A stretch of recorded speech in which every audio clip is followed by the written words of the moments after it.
by transcription. Stick around, folks. Stick around. Why? Because today's the day for the great news in the My Friend Irma March of Dimes contest.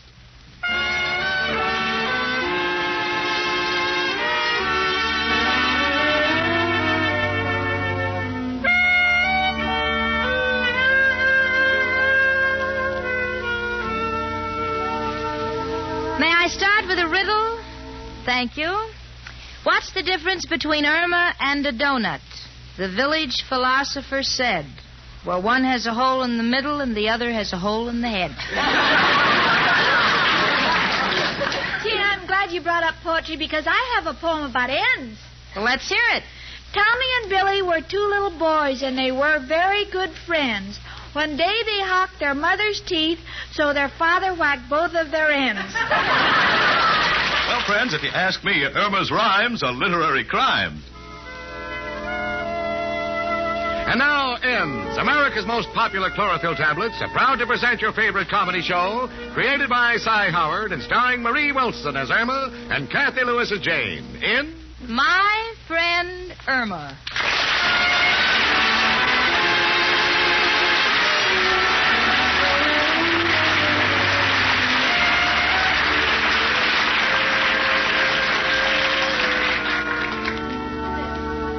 What are you doing with the newspaper, Jane? Reading? Yes, honey. What are you reading? What are you reading? Oh, it's just an article on psychology as applied to marriage, a series of questions designed to see if a girl and the man of her choice are suited for each other. Isn't that unusual? Well, no, why should it be? Well, when Al and I sit on the sofa, he never asks me any questions, and we get along fine.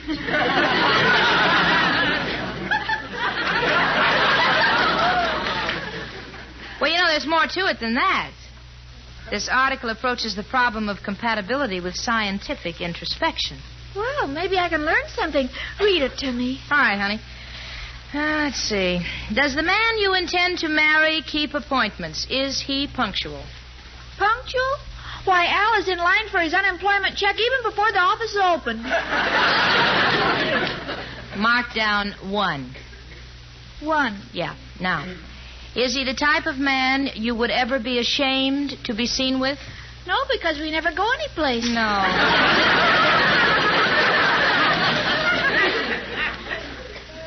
Do the two of you like to participate in sports? Well, I like swimming and tennis. Yeah. What about Al? Jane, is tilting pinball machines a sport?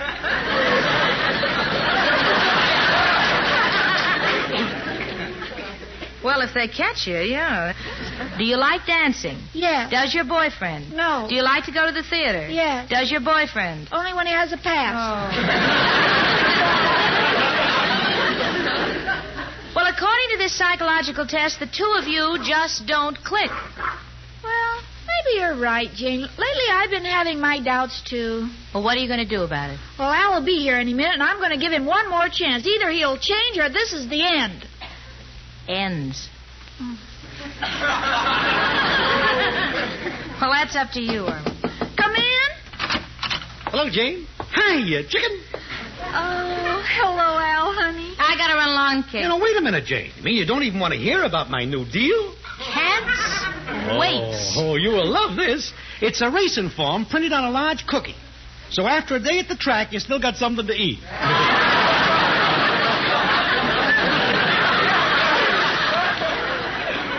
Sounds good, huh? Irma, I can only say if you find you have anything in common with this man, get rid of it.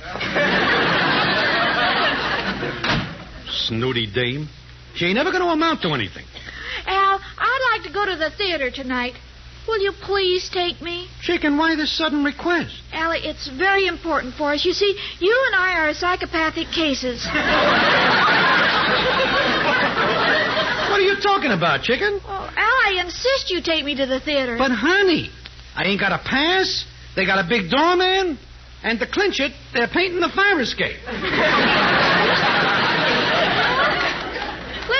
Let's pay our way in. Hey, chicken, you are tampering with my principles. Oh, it's no use, Al. We've nothing in common.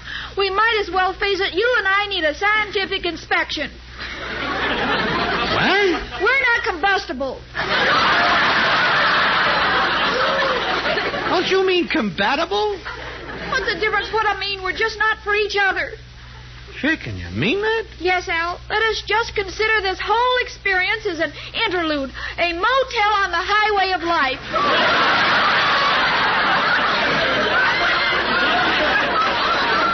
Chicken, you're nuts. That's beside the point. This is the end. This is the end, and I think we should break clean. Chicken, I don't know what to say.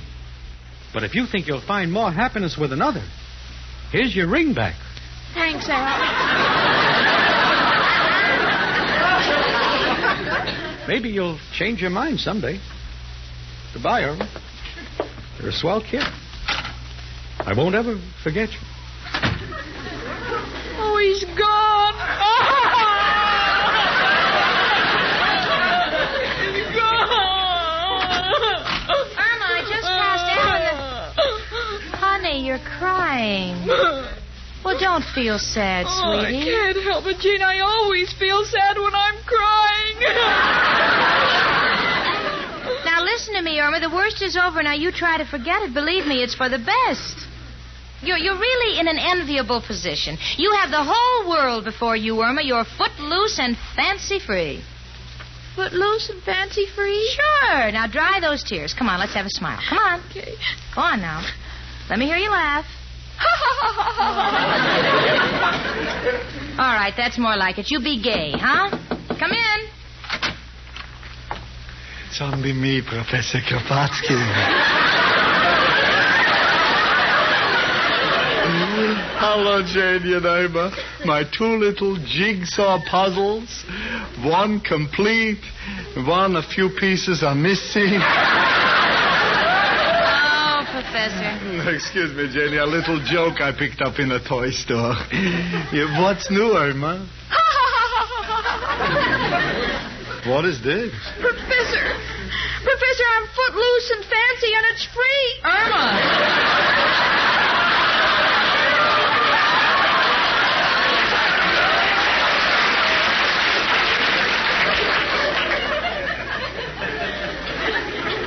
Professor, Al and Irma have parted, and she's trying to be gay. So it finally happened. Mm-hmm. I knew it would someday. No, don't feel so badly, Irma.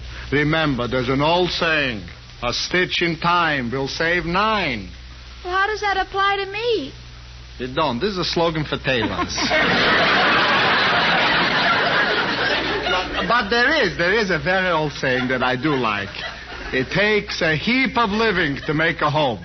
Well? Well, I think I'll go up to my home and clean out that heap so I can live in it.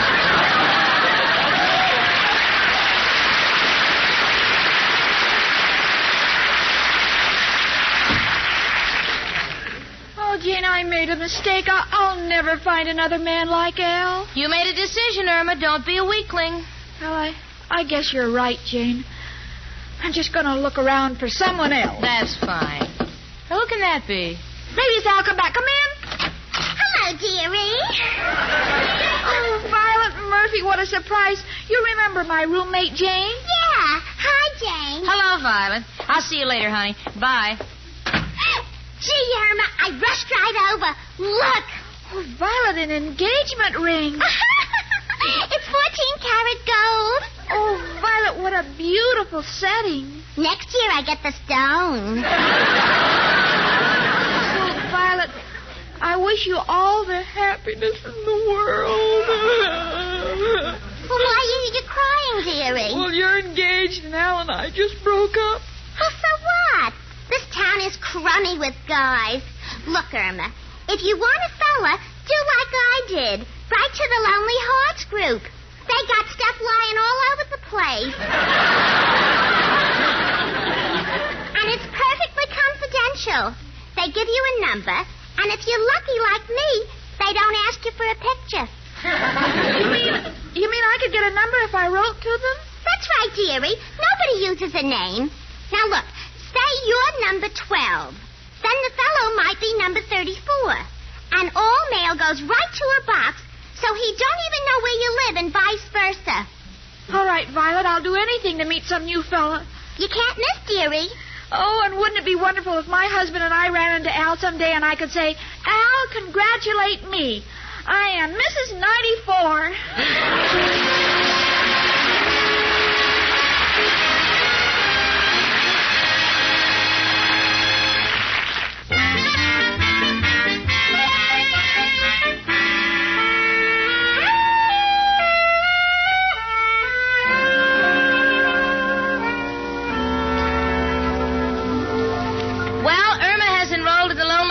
Club. I don't know why she did it, but I suppose if it was good enough for Violet Murphy, it's good enough for Irma.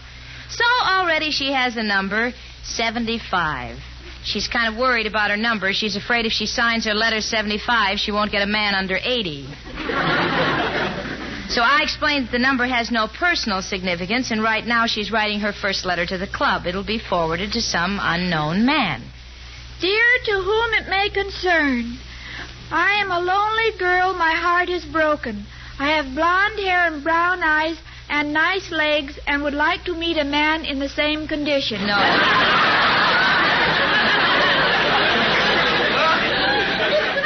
No, dear. What's wrong? You put all your eggs in that basket, but they are scrambled. Let me help you, sweetie. All right, Jane. Let's see. Dear sir, I am 24 years old, blonde, considered attractive, and am quite lonely. I should like very much to make the acquaintance of a gentleman who is also lonely. Now sign it. All right, Jane. Do you think I should spray a little perfume on it? You know, the bottle Al gave me? Irma, I have smelled that perfume. It will not only keep men away, but also mosquitoes. No, sweetie, just mail it as it is. All right, Jane.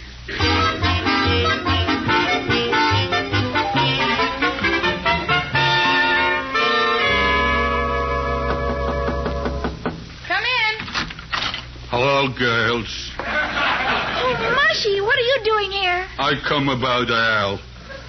This letter is sticking out of your mailbox. Oh, thanks. Irma, you gotta take Al back. Well, does he really miss me, Mushy? Well, you wouldn't know it was the same person. He gave a lady a seat on the bus. Seems to be out of his mind. I'm sorry, but it's all over. All right, I'll tell him. But his last word was, if you didn't take him back, he's going to join that French organization where real men go to forget. You know? The Folies Bergère. Well, goodbye, girls. Irma, come on. Aren't you going to see who the letter is from? Oh, yes. Oh, Jane, it's from the Lonely Hearts Club. Well, read it. I'm dying of curiosity. All right.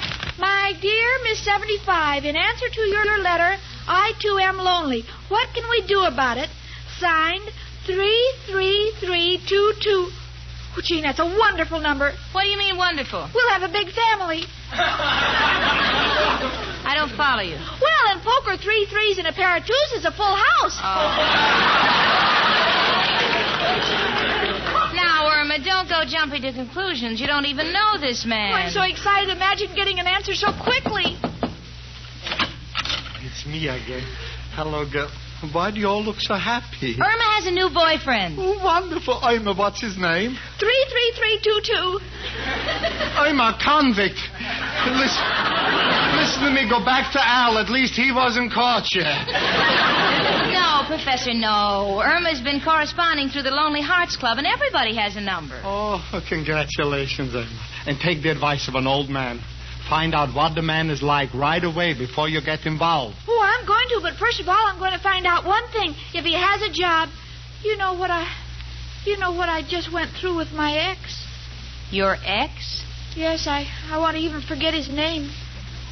Of course, my ex was very sweet to me. My ex made me happy. I love my ex, and I dreamed of that day I would marry my ex. Irma, you're slipping, remember? Come on. Oh, yes. I must be gay. Now, honey, there's no time to waste. Answer the letter. Come on. All right. Dear 3332.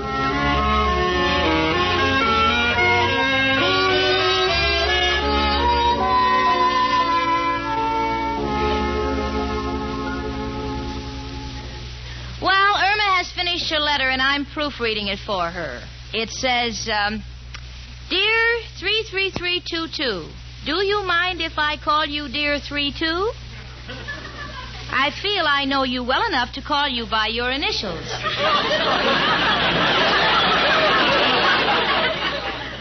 I was thrilled to get your letter, and I hope you turn out the way I picture you. Of course, your writing is very small. Are you short?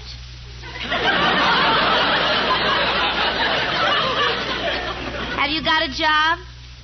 I have. And hoping to hear the same from you, I remain affectionately 75.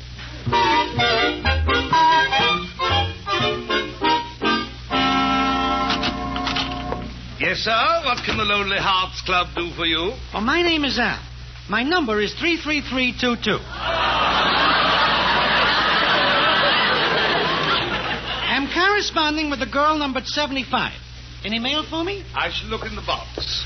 Oh, yes. Here's a letter for you, 333-22. By the way, how are you getting along with your correspondence? Well, frankly, the dame seems a little cracked. But I'm so anxious to get over this lump in my heart. You know, the girl I love jilted me. That I'll try anything. Well, here you are. Good luck.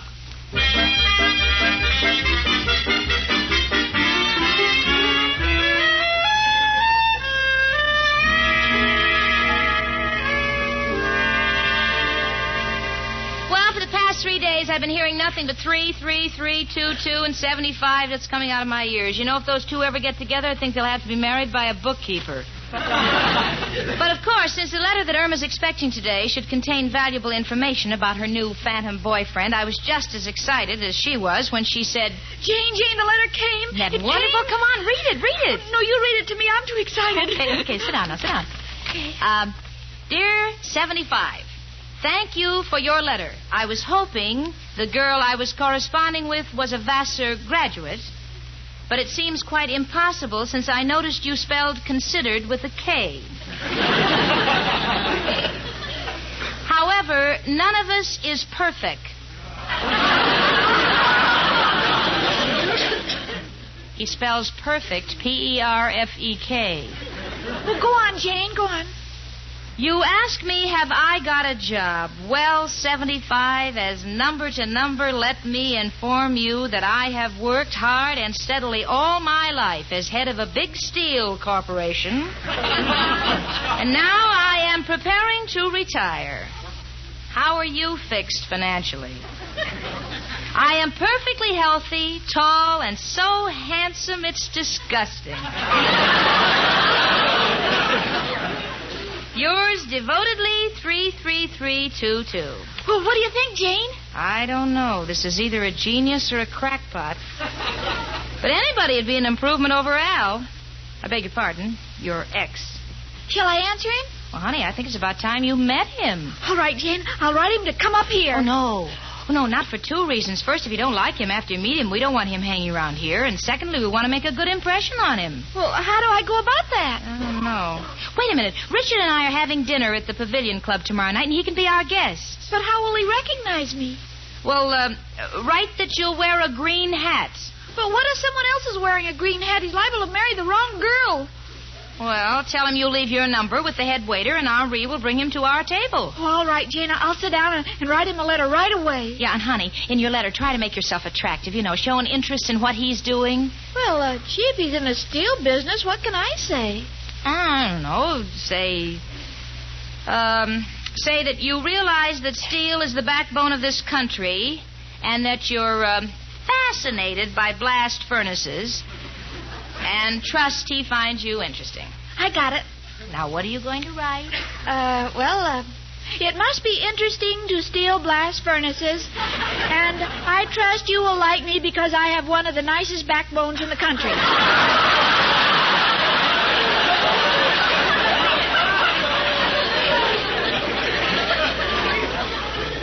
Just hold it down. So, just invite him to dinner at the Pavilion Club.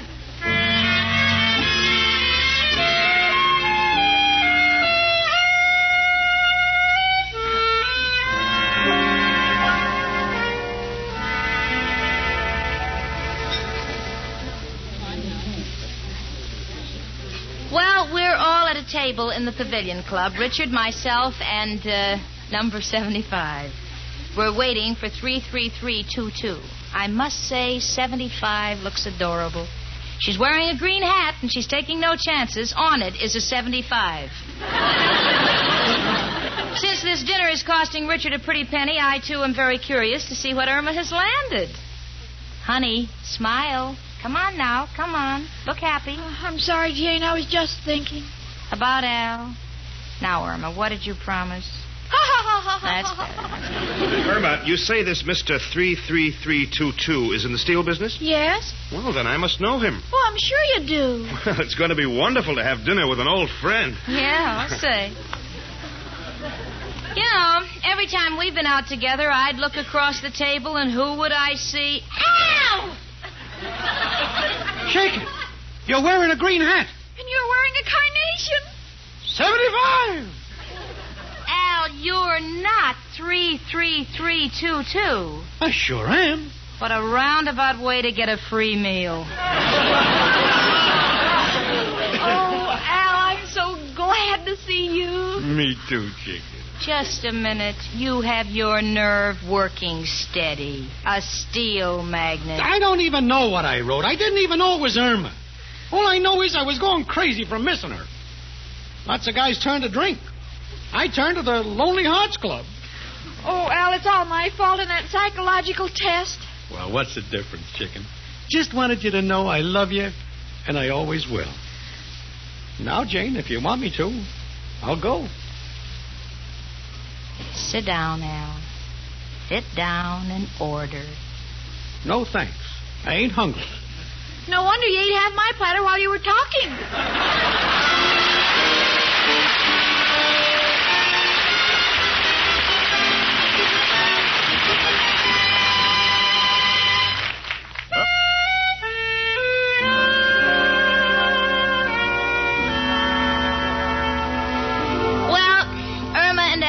Together on the sofa, and they're as much in love as ever, and they're making gooey talk. He says, How is my darling, walling little 75? Oh, just fine, my great big 33322. If that isn't nauseating enough, Irma is now making with more numbers. 14. No, I don't like that. 32. Yes, 32 and 33. Irma, I know Al is 33322 and you're 75. What are those other numbers? Oh, I'm just picking out names for the children. Can you imagine anybody offering money to employ a brain like that?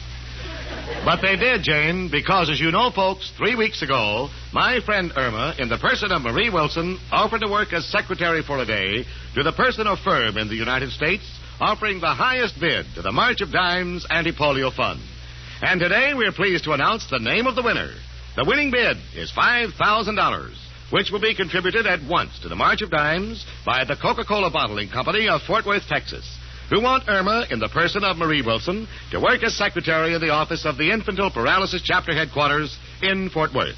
So to the city of Fort Worth and the Coca-Cola Bottling Company, our congratulations. And watch out. My friend Irma will be heading your way this week. Gee, Jane, isn't it exciting? I always told you that someday my brain would be worth a lot of money. Yeah, that's right, Cookie, and I always knew that someday there'd be a price on the head of my friend Irma.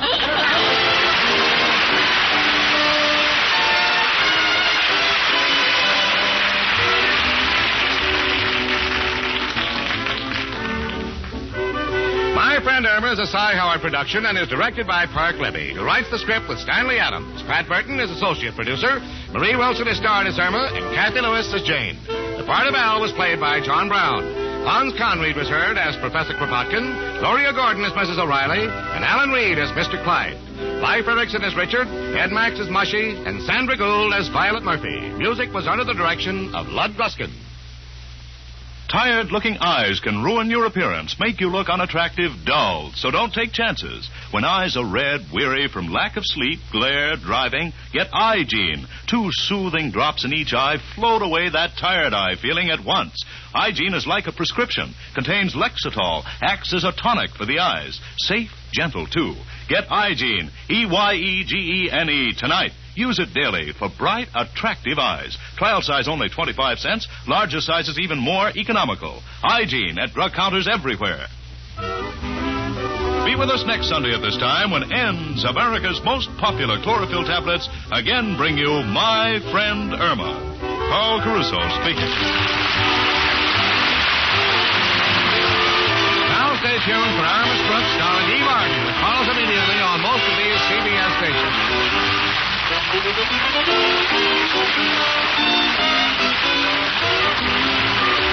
My Friend Irma was transcribed. This is the CBS Radio Network.